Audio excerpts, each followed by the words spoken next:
খুব সুন্দর এই গলার ডিজাইনটি কিভাবে কাটিং করবেন খুব সহজ নিয়মে দেখিয়ে দিব। তো প্রথমে একটি ফিউজিং বক্রম নেবেন, বক্রমটাকে দুই ভাঁজে সমান করে ভাঁজ করে নেবেন। তো এখানে গলার লম্বা দিবেন 6.5 ইঞ্চি এবং আড়ের মাপটা দিবেন 3.25 ইঞ্চি।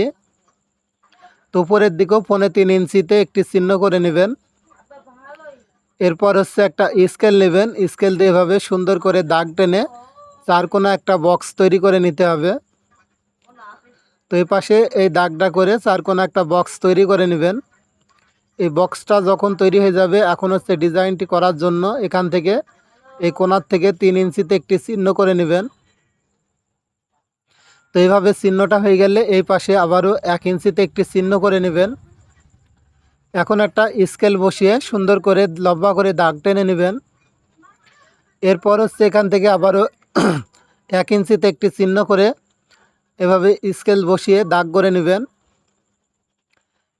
এরপর হচ্ছে আমার হাতের দিকে খেয়াল করে দেখবেন, আমি যেভাবে ডিজাইনটি আর্ট করে নিচ্ছি সেমভাবে এই ডিজাইনটি আর্ট করে নেবেন। তো আপনি যদি এখন ব্যস্ত থাকেন, ভিডিওটি আপনার টাইমলাইনে শেয়ার করে রাখবেন। যখন গলার ডিজাইন তৈরি করবেন দেখে দেখে সুন্দর করে এই ডিজাইনটি তৈরি করে নিতে পারবেন। তো এইভাবে যখন ডিজাইনটি আর্ট করা হয়ে যাবে, এখন হচ্ছে এখান থেকে বাড়তি বক্রম নেবেন 1 ইঞ্চি। তো 1 ইঞ্চির বক্রমটা এভাবে সুন্দর করে দাগ টেনে নেবেন।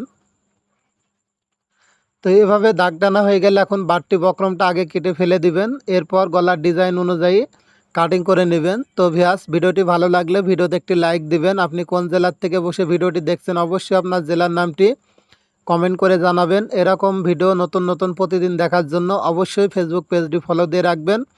আর ইউটিউব থেকে দেখলে ইউটিউব চ্যানেলটি অবশ্যই সাবস্ক্রাইব করে রাখবেন নতুন নতুন ভিডিও প্রতিদিন দেখার জন্য।